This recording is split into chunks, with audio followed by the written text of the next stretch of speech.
Good evening. Good evening. Good evening. How's everybody doing tonight? Welcome to the Dayton Strong Recovery 101 live stream. Glad everybody's here tonight. I got an awesome night planned out. I'm glad you guys are able to hop on and listen. I got a good speaker for tonight. Someone that I met in the rooms, in the Zoom rooms, because of COVID. Um, Pretty awesome to meet up with people around the world in these Zoom rooms. I met him in a meeting in California. It's called Zoom of the Beach, and give them a little shout out. It's an awesome small niche meeting. It's not highly publicized for a reason, but it's an awesome meeting. Um, I'm glad to have him on. He's a big part of my recovery. Um, the guy's vigilant in his recovery daily, guys. You know how I preach about this day in and day out about participating in your recovery and staying vigilant. And this guy is a prime example of that. He's got almost 10 years clean under his belt. And I'm going to toot my own horn today because I celebrating 17 months today. Whoop, whoop. Awesome stuff. But I'm going to bring on Kevin. We'll welcome Kevin M. from Idaho. He is a transplant now, no longer in California and in Idaho. What's up, Kevin? You hear me all right?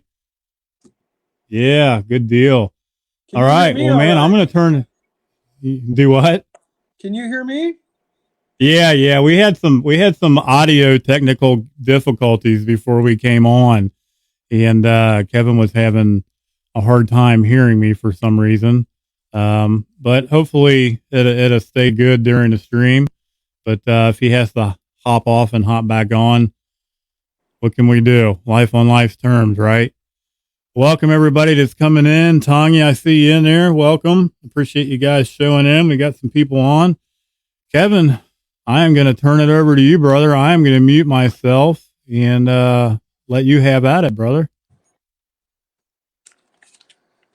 All right. Thank you, Joe. My name is Kevin, and I'm a grateful recovering addict. And I'm just gonna kill this. That's not gonna work. Joe, I want to thank you for inviting me on here. Thank you for those kind words, brother. That's awesome. And I want to say, hell yeah, on your 17 months, man. That rules, brother. That's really awesome. Um, Thank you for acknowledging my time right now. I think I've got 9 years, I've got 11 months, and I've got 9 years, 11 months. Was that 10 days? So in 17 days, I will get my 10 years if I make it. No fronts, man. And but that's what I like to say though. Is just really, as I tell any other people I talk to, like all I've really got is just now so far. And that's the only time in my life I've got to worry about sticking to my sobriety. Um, there's my disclaimer: since this isn't an NA program, I don't dig the word clean. uh, I've just come to realize that I have a disease, man. I have an incurable disease, and it can only be arrested at some point, and that's where my recovery is possible. So as of right now, for the 9 years and 11 months and 10 days. No, a little more than 10 days. I don't know. I don't want to get into it. It's actually 9 months. I mean, 9 years, 11 months, and 27 days. That's where I'm at right now. Okay. And for those days, I've been of what's known as sound and sober mind, but I can never really say, how am I clean of an incurable disease? So that's my disclaimer. That's my opinion. But I know I go to the NA meetings a lot, and I've got they have the disclaimer thing, and I've got to kind of abide, and that's where I got to get out of my ego, because after all my time, I've known that this is mostly a problem with my ego. I'm so glad to be actually on YouTube, and on something that's like open format that's not NA. because that's pretty much what I want to talk about mostly tonight, is about how things outside of the NA program have come into my life and spoken to me into my recovery. So one thing I want to read is a reading from NA. It's kind of like relates to this, and it's called A Spiritual Journey. It's from a piece of literature we have in Narcotics Anonymous called Living Clean, and it's on page 56, and it's an excerpt from that reading right there. It's called A Spiritual Journey. We each find a way to surrender, but that does not mean we all come to believe in God. For many of our members have been clean for years as atheists. For some of us, coming to believe that NA can accommodate our atheism has itself been a leap of faith. We are welcome no matter what we believe. NA has no opinion on how our members define or practice spirituality. Our individual challenge is find a definition of spirituality that makes sense to us. By listening carefully and with an open mind to a range of members' opinions and experiences, we form our own understanding that we can use in our own recovery. And this can actually apply to many different things. It doesn't have to be to a higher power of your choice. Or this can be like if you don't find recovery in Narcotics Anonymous or Alcoholics Anonymous, however you find it, whatever you use to be a vehicle for you to go down this path of recovery. I don't think recovery cares how you do it, just so long as you do it. And I'm going to refer to, this is the book that reading's from. I'm going to refer to another reading from it before I get started. In the preface on page XV, this is a moving line that's really spoken to me a lot. The most important thing about living clean or being sober, or however you need to put it, the most important thing about living clean is that we are alive to do it. For people with the disease of addiction, this is nothing less than a miracle. And if you don't believe in miracles, well, if you've had a problem with, any kind of drug, whether it's alcohol, overeating, any kind of the well-known hard drugs, narcotics, the hippie drugs, psychedelics, cannabis, whatever, and you're doing what you can to live your life without, employing any of that anymore, well then, man, that's a miracle right there. And it became a miracle for me, even in my meager life. My war story is very boring. I came in the rooms and I heard some crazy, crazy stuff about people doing some crazy, crazy things. Crazy things like, living homeless, prostitution, freaking violence, living on the edge, going overboard, all these insane stories. And you know what? I didn't really do any of that. Like in my addiction, I'd do any drug that was put in front of me, except I never touched a needle. And that was my big moderating factor. I grew up in San Pedro, California. It's the port of Los Angeles. It's one of the three cities that make up what's known as Worldport, LA, which is the third largest seaport in the world. But it was still a small town, and my parents are still together. And and I grew up in well, I guess a normal family. Went to Catholic school most of my early life until I went to high school, which I started going to public school.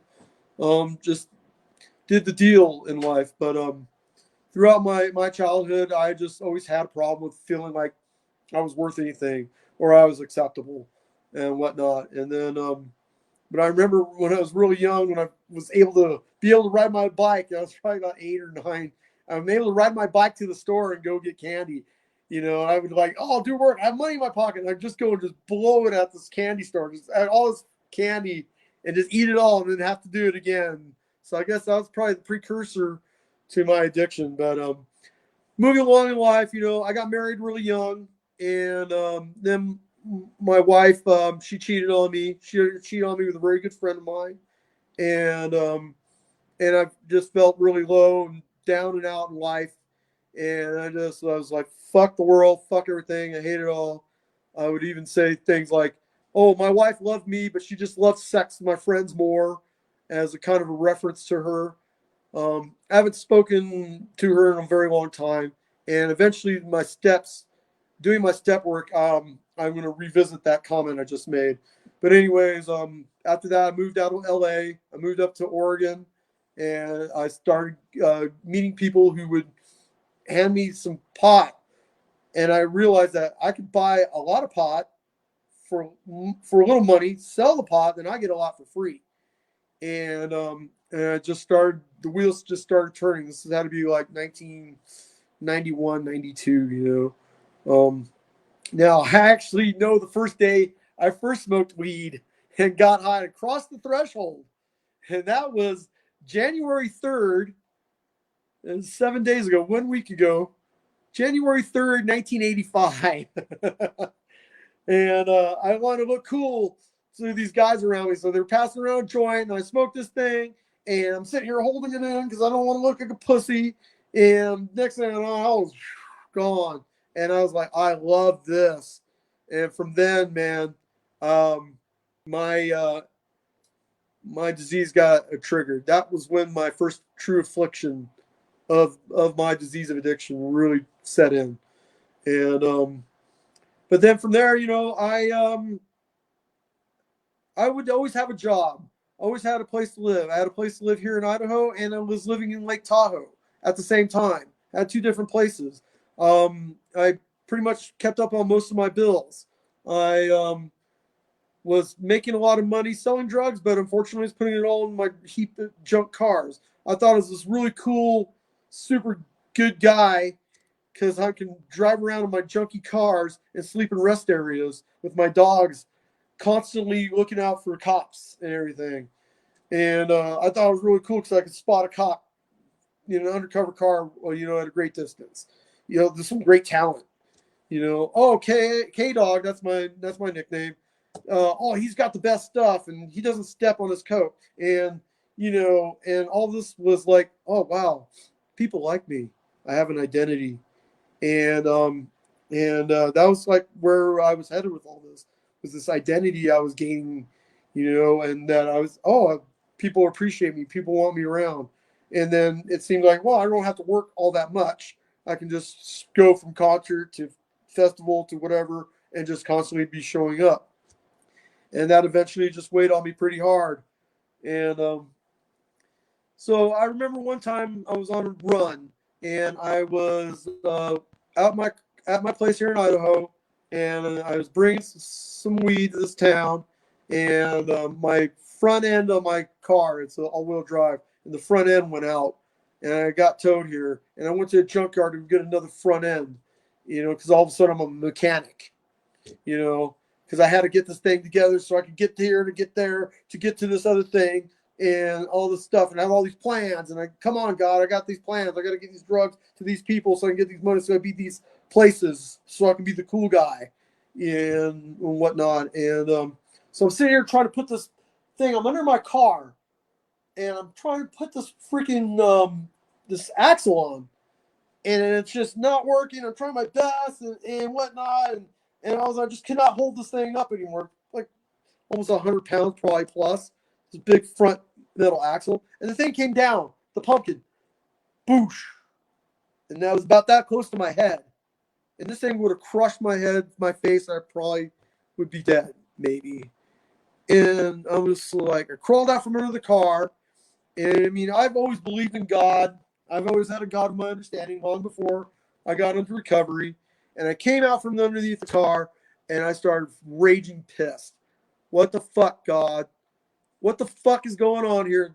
This is me cursing at the God that I know creates lightning and moves mountains and creates the ocean and all these things. I was well aware of that, but I'm all of a sudden I'm pissed off and cursing at this person or thing, whatever it is, you know. And I said, come down here on your spaceship and explain to me just what the fuck's going on. I want it written in plain, simple freaking English. What the hell is going on? and what's going on here and why this thing and why nothing ever works out for me and yada yada. And I was pissed, cussing at God or whatever it is, or whatever you need to call it. I know what I call it. It's not the point here, because the point here is that I finally took that to a mechanic, got it fixed, got it all squared away. I missed all these engagements I was supposed to make. I went back out to make another run, and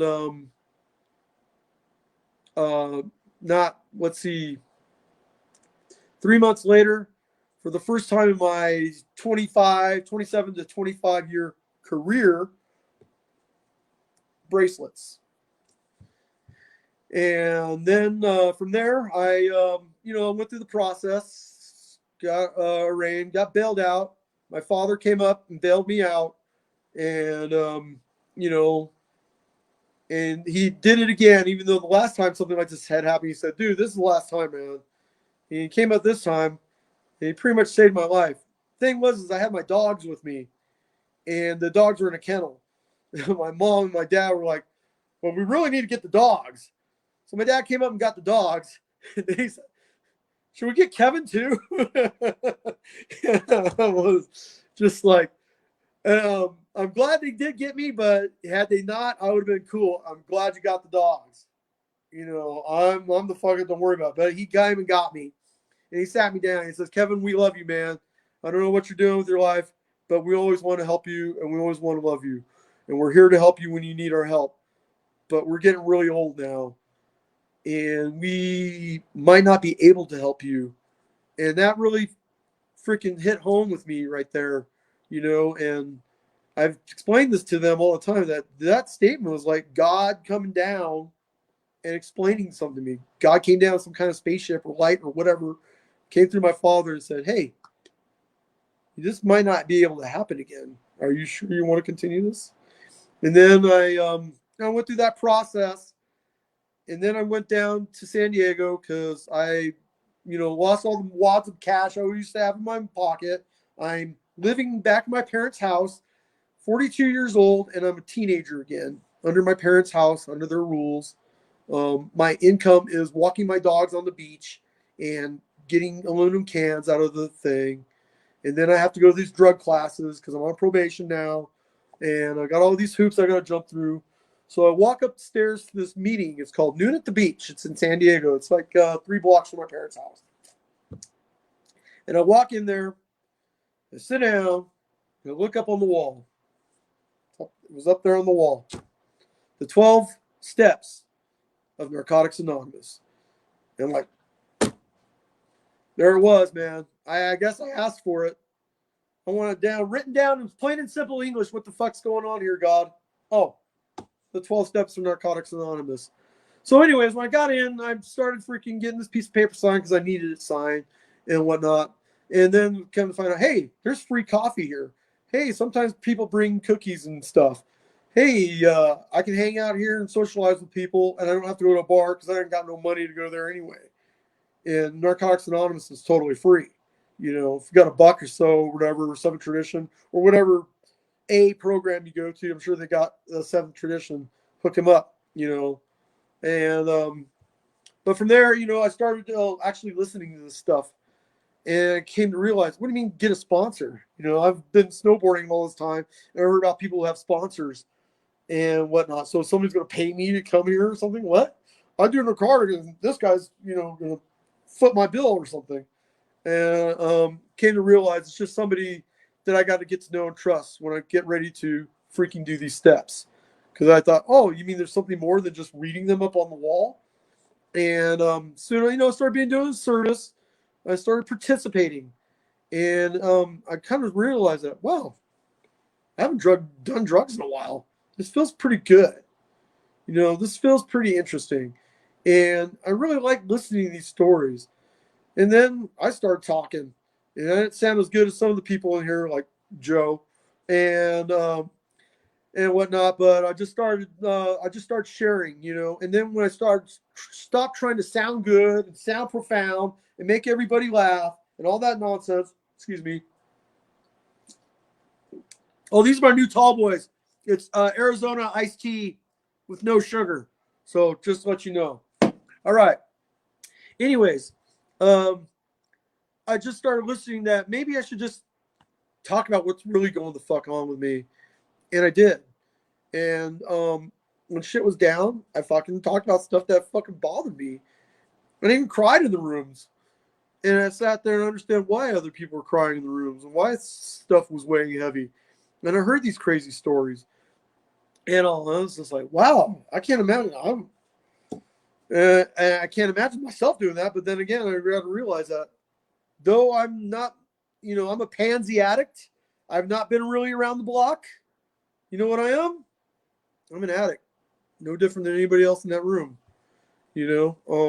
I've my life is unmanageable when I'm lost in my addiction. There is something greater than myself that's going to restore me to sanity. When I turn my will and my life over to that thing, I'm gonna have some guidance. The road's gonna become clear. The clouds are gonna go away. The path is gonna illuminate. Um, the light at the end of the tunnel is not really where I'm going to get to, but what the light at the end of the tunnel is to illuminate my path down the tunnel toward it.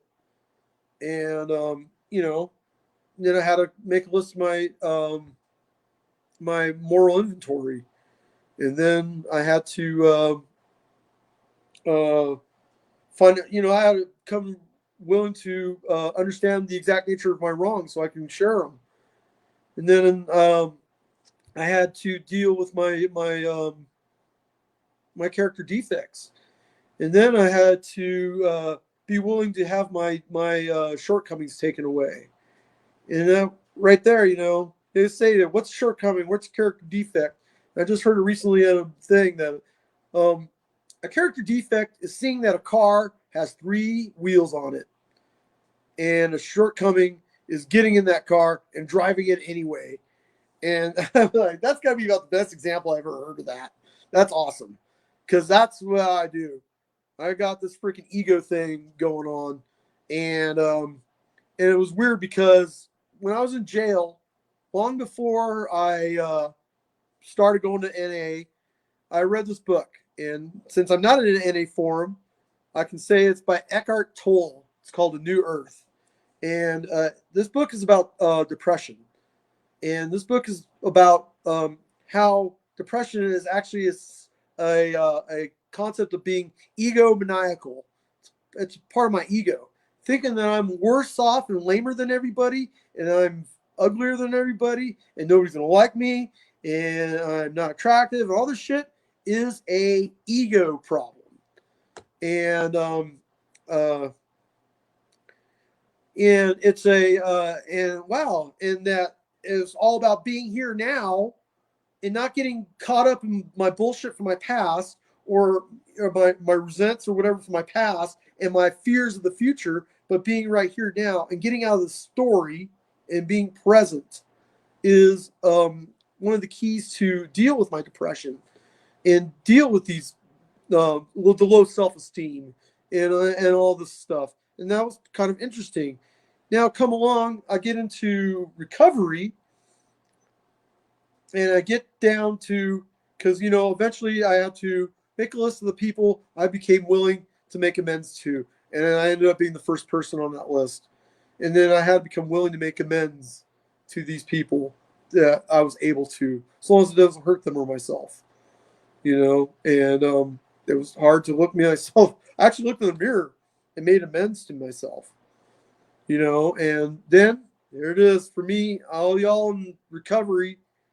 Step work, freaking step 10. I had to take a continuing inventory of myself and admit when I'm wrong. And right there, that's the key for me to really, it leads back to what Eckhart Tolle was saying, being in the present here and now, pulling myself out of the fucking bullshit that I want to create, and I was like, fucking awesome. And I have a flip side of that coin of step 10. I got to take personal inventory of myself. And when I'm doing the right thing, I got to keep doing it, man. And that's just keeping me going. I'm loving all these comments, but I can't read them. So keep it coming. I can't read them. Maybe I'll rewatch this and see what everybody had to say. But let's go back to the ego thing. This is the NA Narcotics Anonymous green and gold book called, I'm not sure where the camera is. All right. It Works How and Why is what it's called. Yes. Thank you for the thumbs up, Joe. I'm really bad at going on and on. So It's hell to get old, eh? thanks for showing up. It's hell to get old, ain't it? Ha! Hey, just because you're making it look good, man, don't count for you, bro. Sorry. Anyway, we begin to see, this is page 32, page 33. I'll try and read as much of it as fast as I can. But this is like been the most elemental, still one of the best and my favorite bits of Narcotics Anonymous literature. So it starts on page 32. When I was doing my third step, I even transcribed all this into my step work just because it was so important. So we begin to see positive results from the decision we have made. We begin to notice changes. While the circumstances of our lives may not change, the way we deal with those circumstances does, because we have made the decision to allow spiritual principles to work in our lives. We may notice a sense of relief. We're being relieved of a burden we've carried far too long, the need to control everything and everyone. We begin to react differently to the situations and people around us. As we gain acceptance, we cease to struggle against life on life's terms. Striving to maintain and build on our surrender, we are better able to live and enjoy life in the moment. For some of us, deciding to turn our will and our lives over to the care of the God of our understanding, or the nothingness of your understanding, whatever it works for you, is a process, not an event. However, in making that decision, we do make a commitment to practice this step in our lives. When we are tempted to manipulate a situation, we recall this decision and let go. When we catch ourselves attempting to exert control over someone or something, we stop instead, ask a loving God to help us work this step. I'm going to stop there really quick because that's what my 10th step does for me. That's where I check myself before I wreck myself, because I am still out to wreck myself. That's what I call the 10th step, the check yourself before you wreck yourself step. Anyway, relinquishing control is not easy, but we can do it with help. With guidance from our sponsor and daily practice, we are sure to find ourselves learning how to get our egos out of the way so our higher power can work in our lives. Each time we are fearful over a situation, we can turn to the step and find the means to walk through our fear without resorting to our old ways. Recovery doesn't exempt us from having to live through painful situations. At some point in our lives, we have to mourn the death of a loved one, especially your dogs.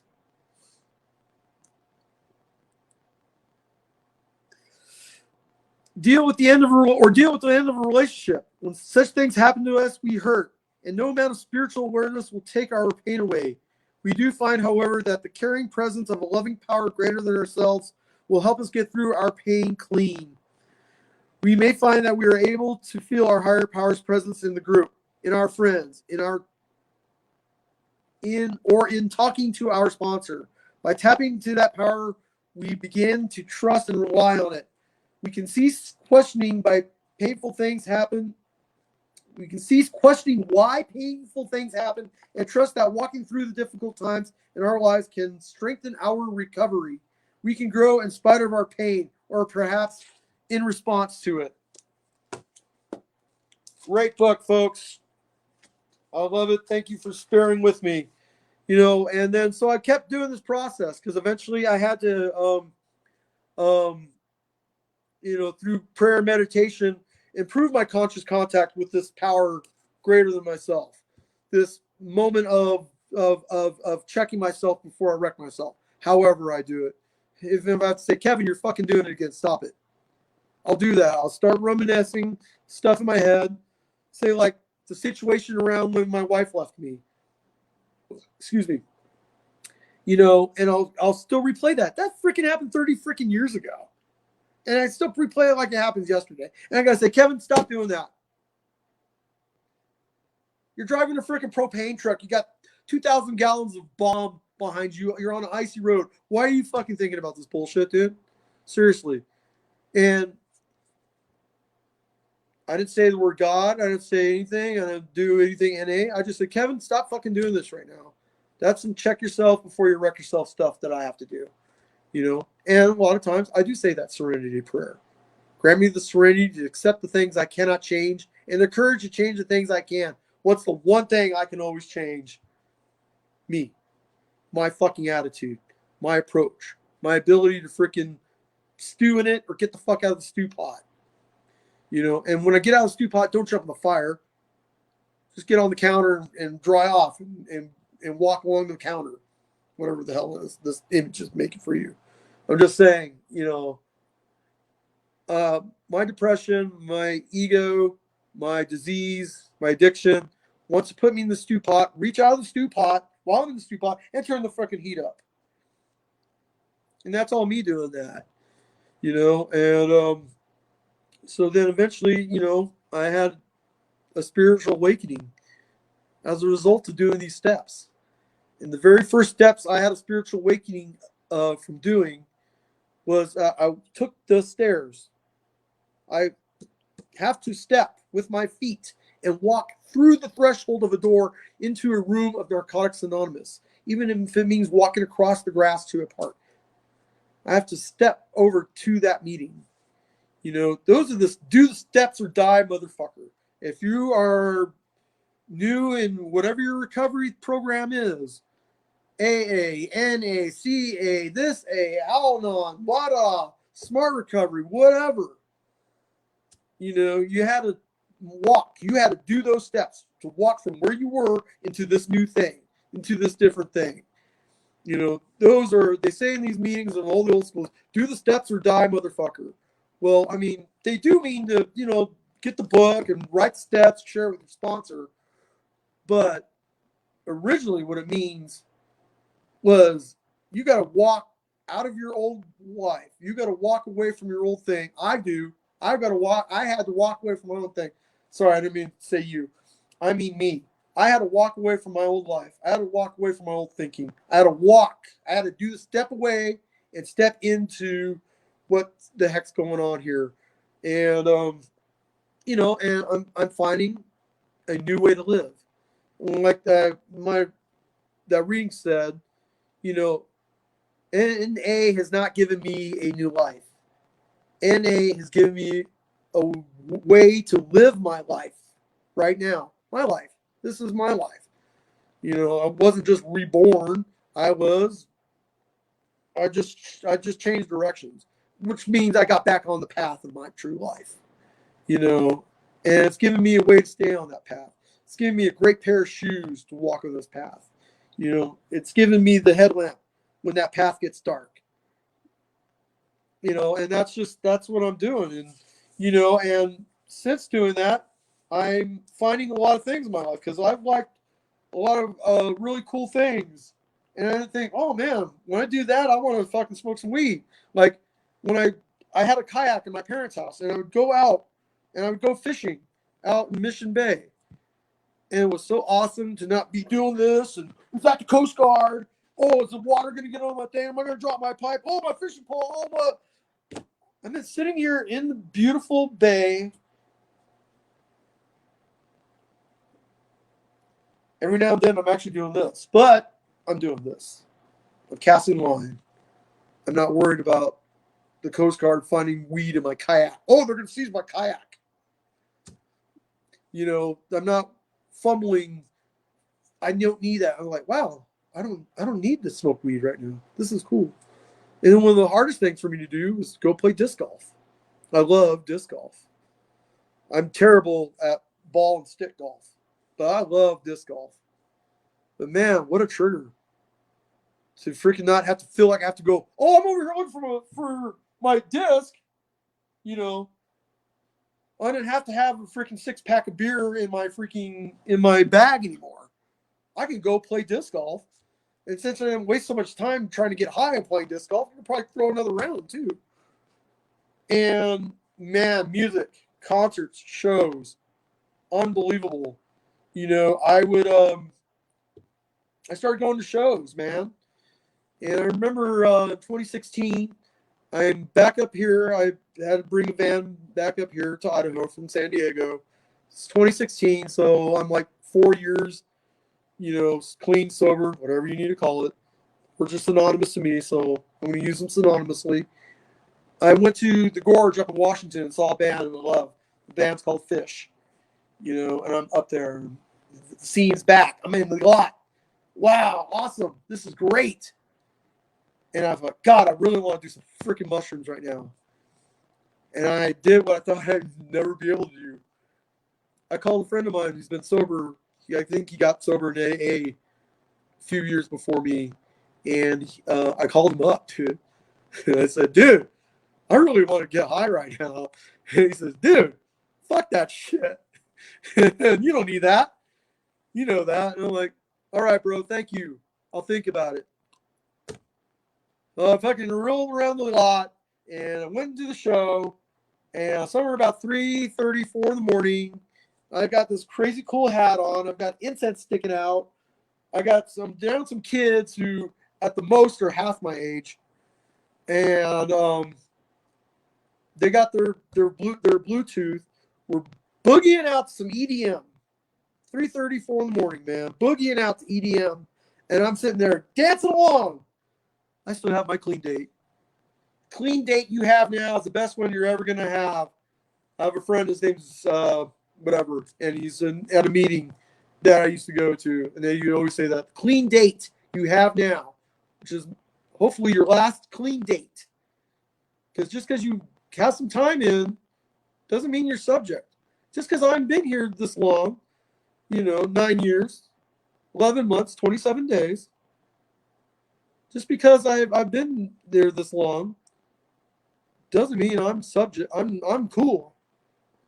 I don't really feel like using drugs. That doesn't mean I don't feel like it sometimes.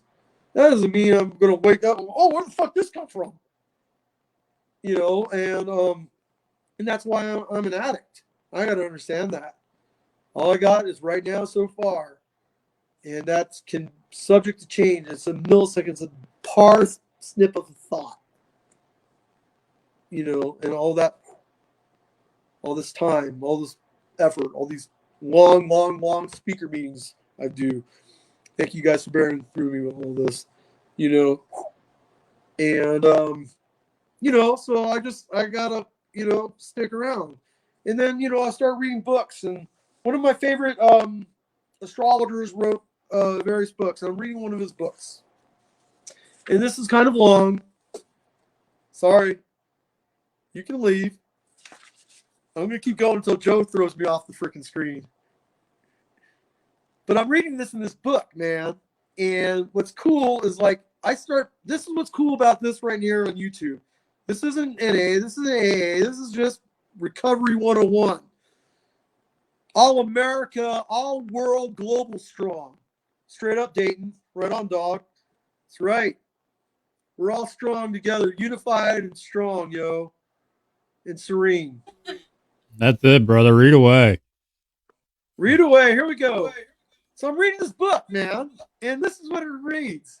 Upon leaving my parents' home and arriving in college, I confirmed my growing suspicion that the educational system had tried to conceal a secret of great magnitude. Readings of Iliad, Labar, and Joseph Campbell introduced me to the paper trail documenting the existence of other realities besides the narrow little niche most people regard as all there is. Their work in turn led me to the literature of Western occultism, whose intriguing material was written not by academics, but by experimenters who had actually traveled into the great beyond. The myriad reports were not in complete agreement, but many of their descriptions overlapped. The consensus was that the other side of the veil is not a single territory, but teems with variety, some relatively hellish, some heavenly. Among its many names, the dream time, fourth dimension, underworld, astral plane, collective unconsciousness, after death state, eternity, Bardo, Hades, and Realm of the archetypes, just to name a few. We've got Elijah we've got Fields. we've got someone on YouTube asking a question, Kevin. How do you manage triggers today? Ha! Just listen in. Let me go, folks. There was another issue on which all the explorers agreed. Events in those invisible realms are the root cause of everything that happens down here below. Shamans visit the spirit world to cure their sick patients because the origins of their illnesses lie there. For Kabbalists, the visible earth is a tiny outcropping at the end of the long chain of creation that originates at a point which is both inconceivably far away and yet right here, right now. Even psychotherapists believe in a materialistic version of the ancient idea that how we behave today is irrevocably shaped by events that happened in a distant time and place. As I researched the testimonials about the treasure land, I registered the fact that dreams and drugs were not only the points of entry, meditation could give access, as could specialized forms of drumming and chanting and singing and dancing. The tantric tradition taught that certain kinds of sexual communion can lead there, as does, of course, physical death. I wanted to try all those other doors except that last one. Pot, hashish, and LSD were very good to me. Never a single bad trip. I had bad trips, but that's what he wrote. But their revelations were too damn hard to hold on to. As I came down from the psychedelic high, I could barely translate the truths about the fourth dimension into a usable form in into a usable form back in normal waking awareness. At least in my work with dreams, I had seen a steady growth of both my unconscious mind's ability to produce meaningful stories and my conscious mind's skill at interpreting them. But my progress was almost nil in the work of retrieving booty from the holy places where drugs took me. The big problem was that, unlike other techniques on the list, the psychedelic substances bypassed my willpower. Their chemical battering ram simply smashed through the doors of perception. No adroitness was involved on my part, no craft. One of my meditation teachers referred to drug use, no matter how responsible, as quote unquote, storming the kingdom of heaven through violence. Gradually, then, I ended my relationship with the legal magic that had given me so much pleasure. Instead, I affirmed my desire to build mastery through hard work, dream work, meditation, and tantric exploration became cornerstones of my practice. In time, I learned to slip through the suburbs of Mysterium via song and dance as well as step work, as well as recovery. I realized that my exploits, my opinion that I'm going to achieve enlightenment through these drug use things, the shamanic experience, the entheogenic experience is going to get me to these astral planes, was just a freaking waste of time. And these things to help me achieve this thing called enlightenment were actually a hindrance more than help. And I read it right here in a book that had nothing to do with NA. And then I like to read poetry and stuff. One of my favorite poets is a Sufi poet from, so many thousand years ago. I'm sorry I didn't look this up in Google. I don't have exact dates for you. But a lot of you know his name is Rumi. Oh, no. This is not from Rumi. This is from this guy named Patanjali.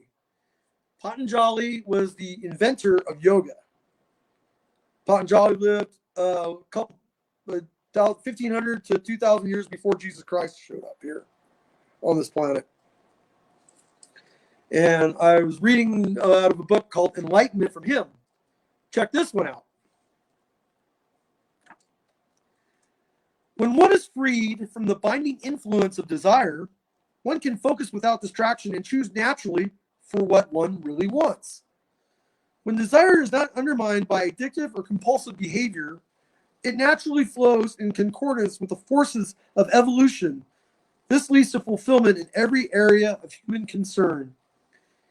It is from the individual acts of addiction that life is caught by the boundaries of ignorance. Thus, detachment reestablishes the doer in his or her correct relationship with the world, that of master rather than of slave. We are born to steer the ship of our life safely to our goal. We are not born to founder on the shoals or reefs of outrageous experience. I mean, dude, Alcoholics Anonymous was formed in what, 1939? This is like 1,500, 2,000 years before Christ. I mean, that would just blew my mind, man. And so it's just I love seeing that this process that NA started me on, it brings me to things, bring me to this thing, this YouTube thing. This is all recovery, regardless of however you're doing it. Or maybe what's recovery about? Maybe I should check this out. What do these people got to say? I know I went to the rooms and I sat in the rooms, and we have a 10th tradition that says we have no opinion on outside issues. We don't care what aisle, the political side of the political aisle you're on. But I'm in that room, and I'm not sure she showed. I invited her. I'm not sure she's here, but there is a woman in that room. She's a few years older than I am. She lives in San Diego.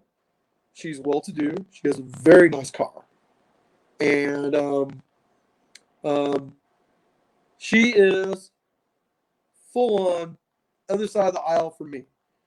I'm a hippie ass liberal motherfucker, and I mean I'm totally communist, socialist, whatever. That's not the point, because she isn't. She's all on the other side of that. And one day I'm in that room, and this woman is telling my story. I'm like, that's what I do. That's me. What? That's me. This woman and I are really good friends now. And we don't talk politics. We just talk recovery. We talk life. We live, enjoy our lives, and we support recovery. All y'all are my co-sponsors, man. Get a sponsor, but better after always get co-sponsors. Get to know people in your recovery group. Get to know them, and when you get to trust them, get to be real with them, and let them be real with you, and respect that space. It is a beautiful thing. I remember I was actually at an in-person meeting in San Diego when I was just down there, and I told that to her. I said, everyone says someone's going to tell your story. The craziest thing is that person's the most unlike you person in the world. And I told that to her, and you told my story. It brought her to tears. We cried and hugged. It was so beautiful, man. And I just keep finding other things. I got more poems and stuff to read. I do want to close this down. We've been here a while.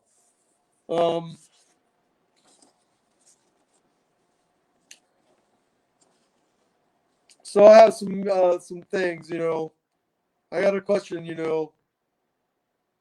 because this is part of we don't keep what we have by giving it away, is said a lot in NA. And then I read this. Are you finally ready to start loving life back with equal intensity?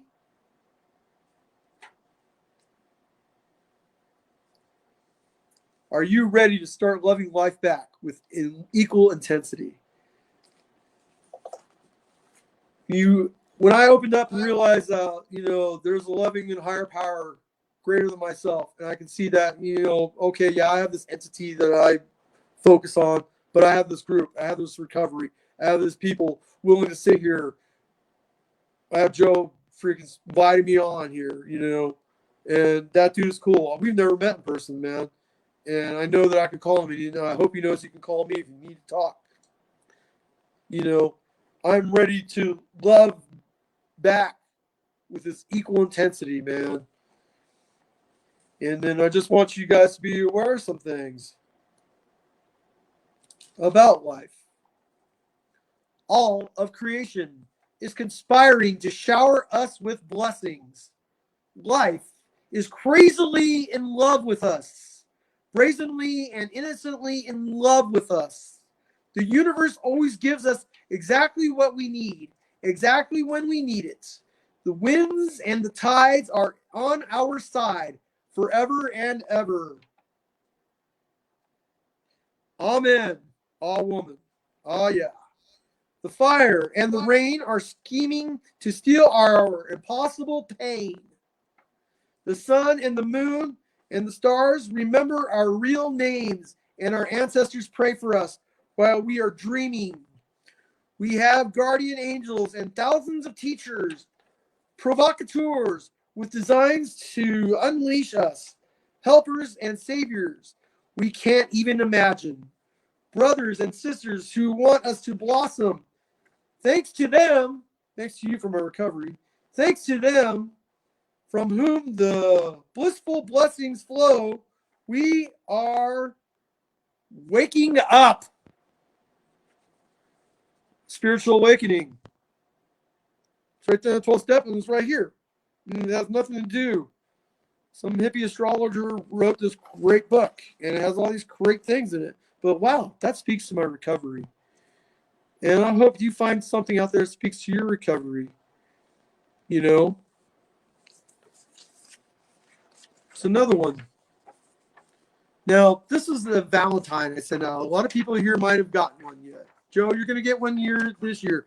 Every year, I send out Valentines to everybody I can, and I pass them out. I dress up as my superhero alter ego, Captain Freelove, and I sit on a freaking street corner. Instead of being a panhandler asking for something, I'm there to offer free love. It's a free love. Sometimes it comes with a sucker.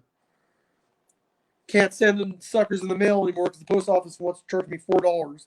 And if I send them to everybody, it's going to cost me $800. Sorry, I can't afford it. But you're going to get a piece Them of paper. bastards. Them bastard salesmen. Right? But I started doing this well over 20 years ago. And now this stuff that I've been handing out, God does it sing to me. This is my self-realization through recovery.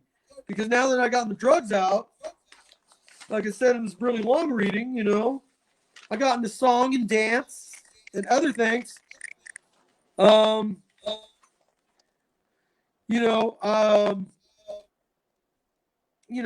realizing, wow, these words are coming to me, and I'm going to read them in poems and in songs. I have a brother. I wish he was here. I don't know, but I can't see who's here. But it doesn't matter. I know he's here in spirit. He's here in my heart, man.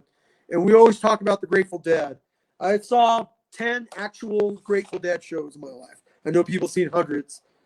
I know people who haven't seen them once. But man, these lyrics that they come across with are speaking to me big time. Big time. When I hear that one way or another, this darkness has got to give. Wow, what a message of hope. And this is my one way as Narcotics Anonymous, man. This is one way. Because if it's not this way, maybe it's another. And this is another. I just keep reading it. I just keep following this path. And this darkness in my life has got to give, every silver lining has a touch of gray. You talk about the pink clouds in these meetings or in recovery in life. I call it the sinister pink cloud because when I think everything's going great and everything, I start to not really, I don't need this anymore. I've got it. And I got it is one of the first 3 words that I have declared that I'm about to relapse. I got it.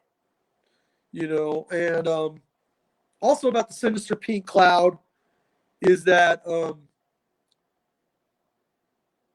when things aren't pink cloud and rosy anymore, well, fuck this then. If everything's just going to fuck up on me, I don't want to be doing this anymore. And I've had those moments, but yeah, the Grateful Dead, touch of gray. Every silver lining has a touch of gray, man. And I got to understand that there's, good and bad things about everything, and everything's not completely always great. And everything's not always bad, horribly bad. But in the song, it says we, because Narcotics Anonymous is a we program. We program. And we will get by. And we will survive. That's the lyrics in the song. We will get by. We will survive. This is just like, thank you, higher power, whatever you are. Because somehow these are messages. This is notes. These are butterfly kisses or dragonfly signposts. Because I'm always worried about what's going to come down the river. They always say that kind of water under the bridge. But I'm still like hanging on. All that water went away under the bridge. All these things in the past that I can't change now and still bother me. And then what the fuck's going to come down the river now? And I'm all worried about what's going to happen next. And then the water went.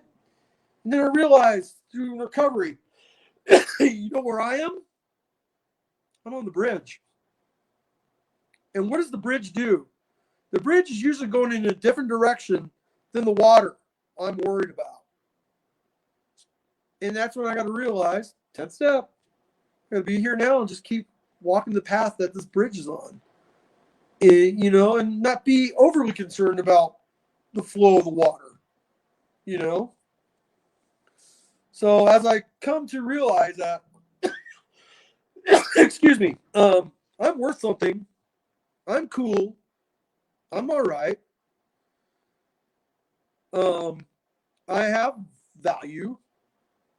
And it was so cool because, like, I came to San Diego. I didn't hustle in San Diego. And all these people in NA rooms who've loved and cared for me, like Joe, I've never met the guy. So I obviously never sold drugs to him. I never went to Ohio to sell drugs. This guy Thank thinks I'm God. pretty cool. I think. I hope. Obviously, I'm more cool than pretty, but I'm still pretty cool. And wow, people accept me just because I'm here, just for who I am, for my true self, man. And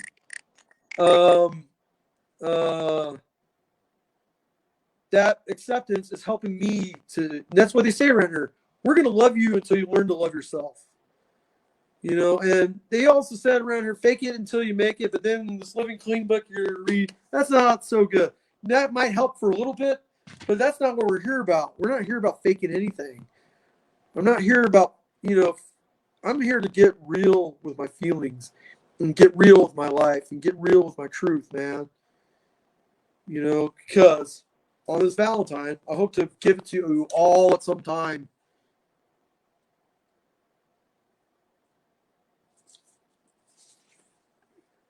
Deep at the center of my being, there is a well of love. I want you to tell this to yourself as I read it. Imagine me being your voice telling this to you. We'll start over. Ready?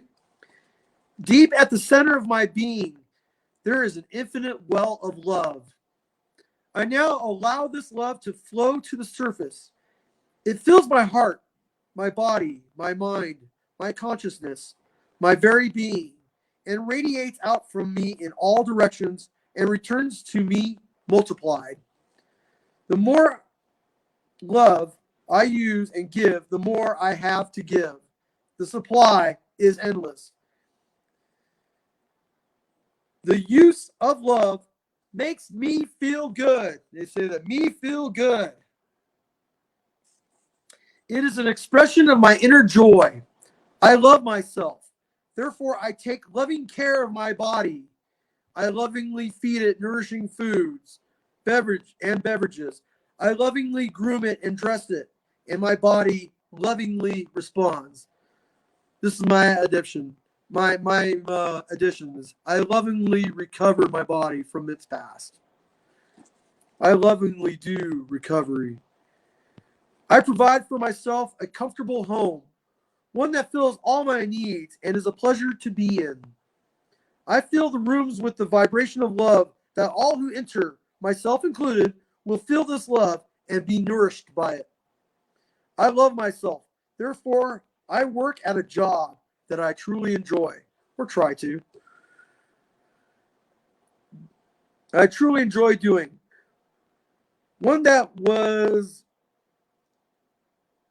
one that uses my creative talents and abilities, working with and for people that I love and that love me, and earning a good income, hopefully. I love myself, therefore I behave and think in a loving way to all people. For I know that which I give out returns to me multiplied. Do you hear that? I get to keep what I give away. This isn't NA, but it's recovery.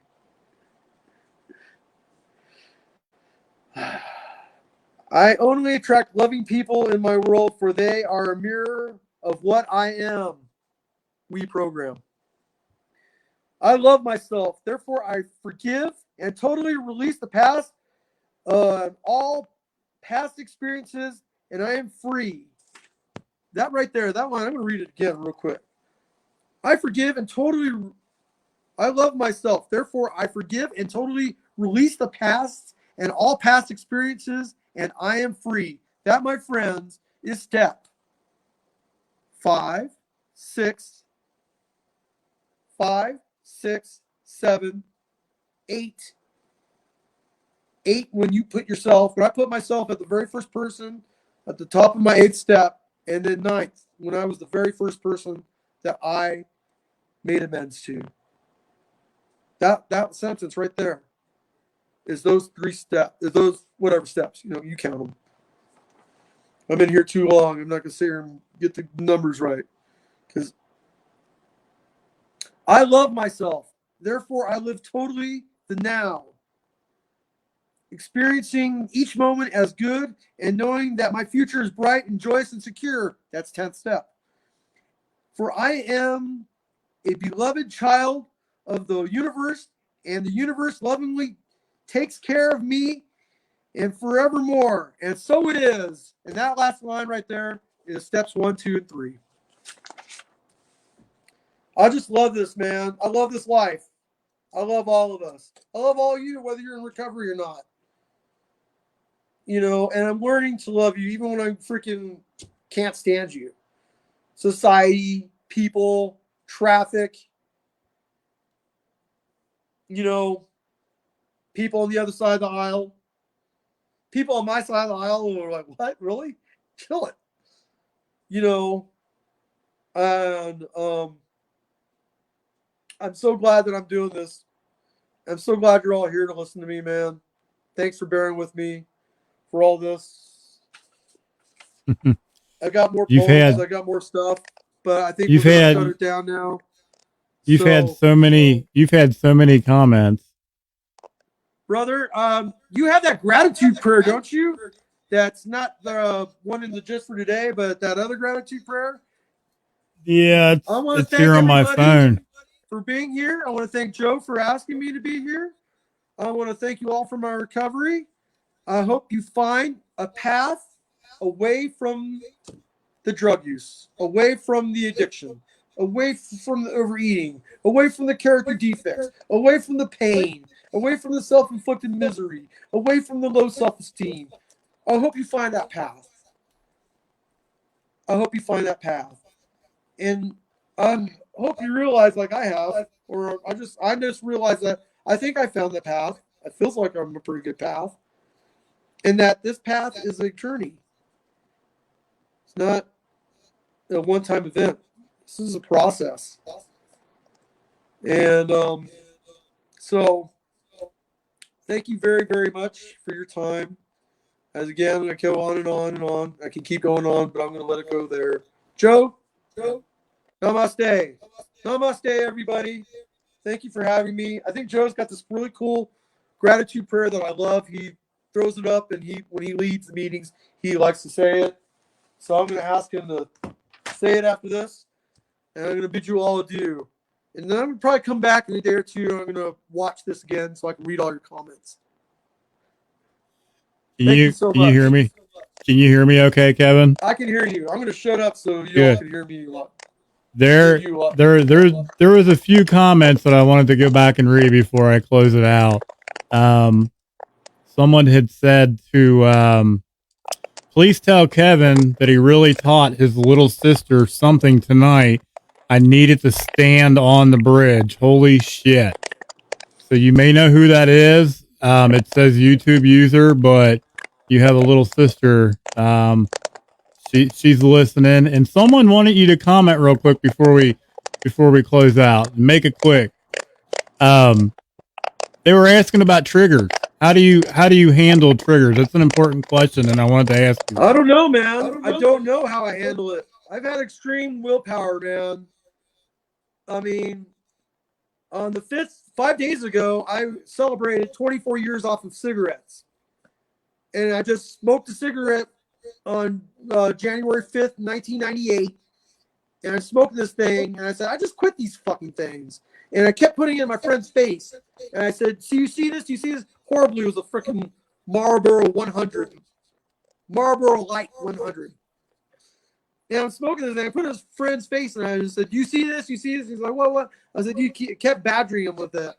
And I said, this is the last cigarette I'm ever going to smoke. And still to this day, I don't know, man. I was working at a bar. I work at a bar here in town. You know, I get to see music. I actually have one more thing I want to read, but whatever. And I'm going to read this event. I'm going to read this at the end of this comment. You know, and it was at a New Year's, and they came around to champagne, and the waitresses know I'm sober. They say, "You want some champagne?" And I really looked at it for a second. In that pause, I got to realize it. Fuck, I'm an addict. No, thank you. I don't say no. No, don't do that. No, thank you. I don't need to empower that thing, that glass of champagne. I don't need to empower this glass of untouched freaking whiskey that no one touched. And no one's cared. No one's around. The bar's empty. I'm cleaning up all the shit and everything. And I don't need to touch this, you know. But then, right before I leave the bar that night, I got this bucket of shit. And fucking everybody's drinks, cigarette butts, who knows, that and the other. And this girl walks up and she says, hey, they said they're going to give me $20 if I drink a cup of that. And I'm like, are you fucking insane? Even if I was one of my wasted days, I'm going to do something that stupid. And I'm just like, wow, that's how fucked up in the head that shit makes you. I'm so glad I fucking did that. You know, so in a lot of the concerts around the country, there's this group, I don't know, with the Grateful Dead, it's called the Wharf Rats. With String Cheese Incident, they're called the Jellyfish. With Fish, they're called the Fellowship. I'm not much of a widespread fan, so I'm not sure what they're called there. But what they are is they're a group of sober people going to shows. And they have the yellow balloon. And they have a table. And I started going to shows, like I said, that night at that Fish show. I went and found that table during set break. And you know what I did during set break? I go to that meeting. It's not NA. It's not AA like this form, but it's recovery. And everybody there is in either or some sort of it. And some of them aren't. They're just there to be going to show sober. And I loved it so much that I wrote this as it's a play off of our what's called Just for Today in NA. And I called it Just for Tonight. Just for tonight, my thoughts will be on the fellowship, living and enjoying shows without the use of drugs or alcohol. Just for tonight, I will have faith in someone in this fellowship who believes in me and wants to support me in my musical discovery. Just for tonight, I will have a fellowship. I will support it to the best of my ability.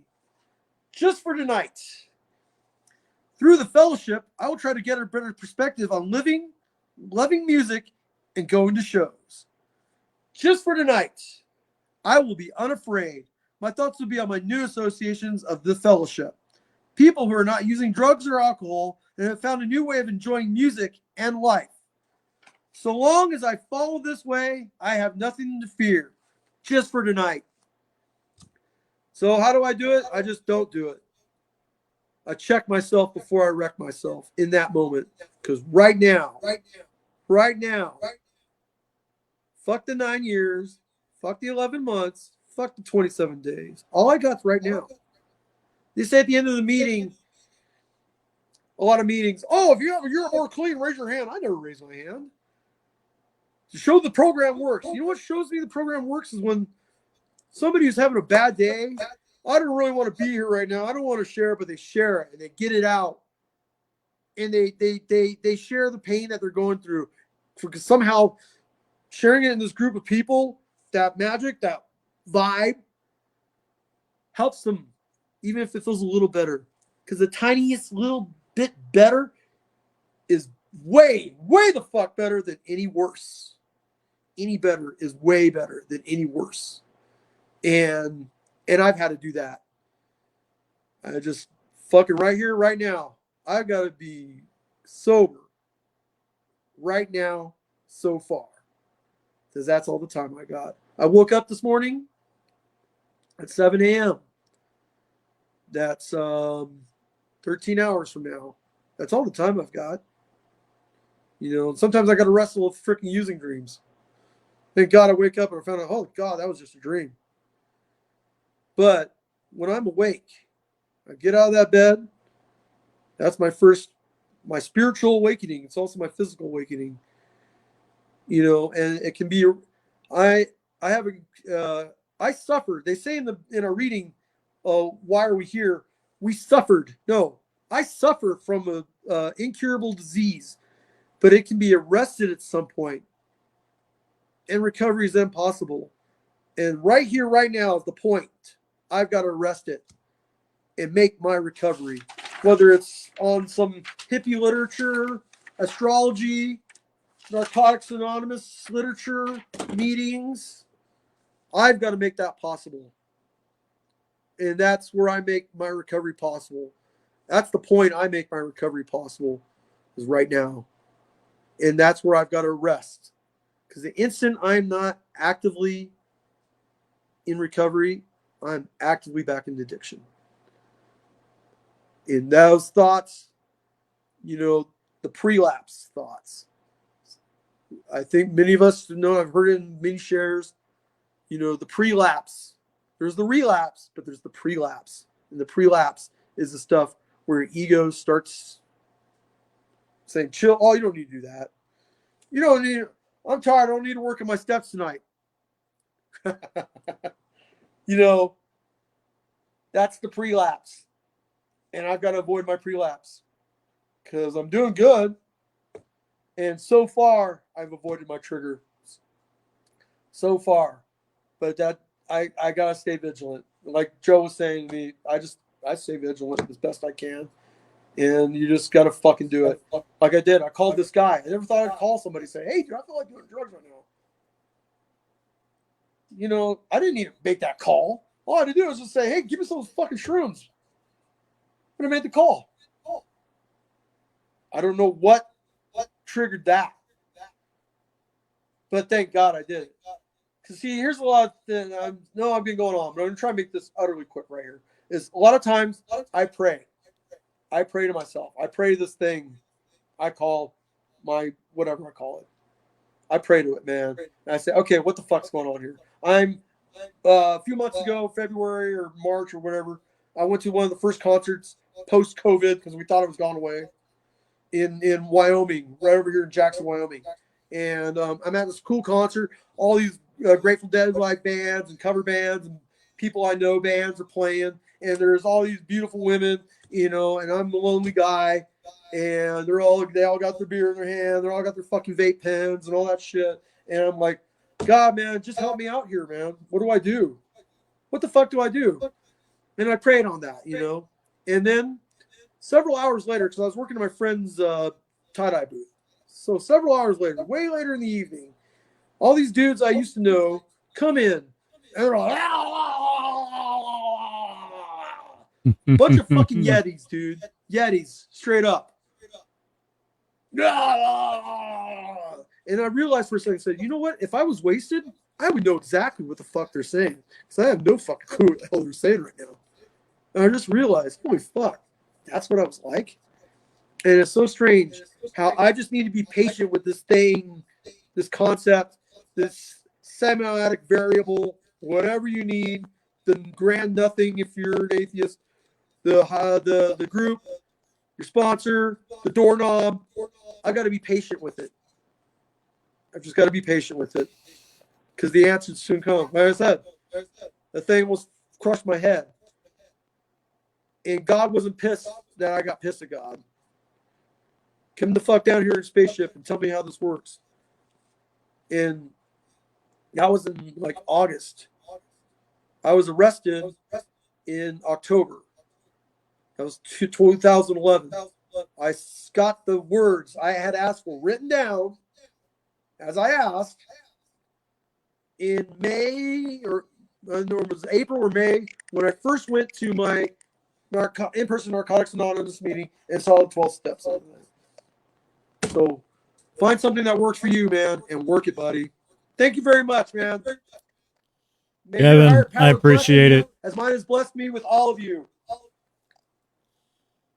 I appreciate it, brother. I really like your insight and your perspective on recovery and how you use so many different forms, not just the literature of the 12-step program that you personally work. I want to thank you so much for being on here tonight. You don't understand how much you've helped me personally, and I know you've helped many just by reading all the comments that have been come flooding in.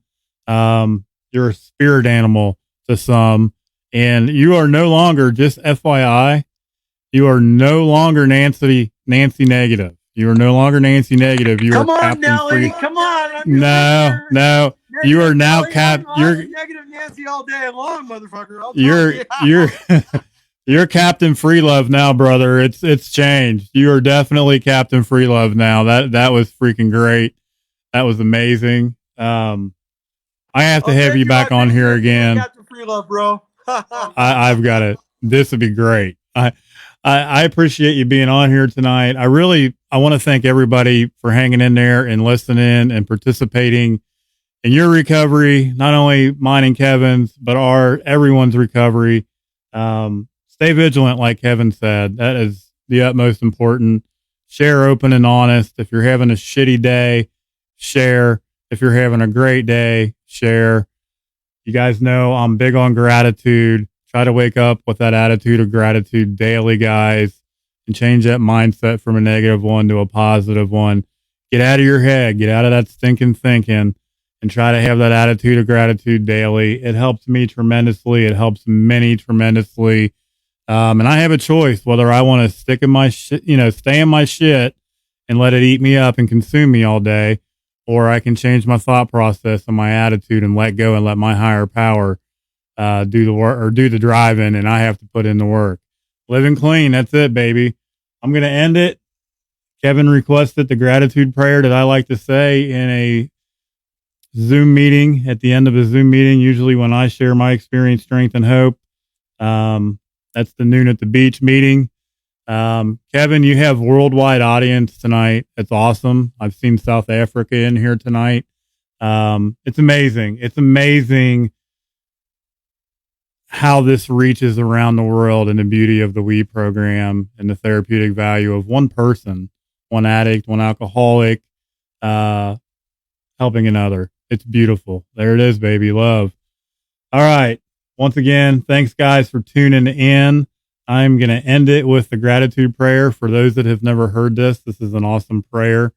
The gratitude prayer. I've recovered from something I've never had, something I've never imagined possible, the life of a recovering addict.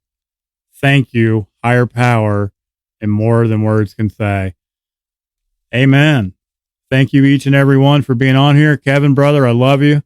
Thanks for being on here tonight, and I hope everybody has a great night. Thanks for tuning in, guys. We'll catch you later.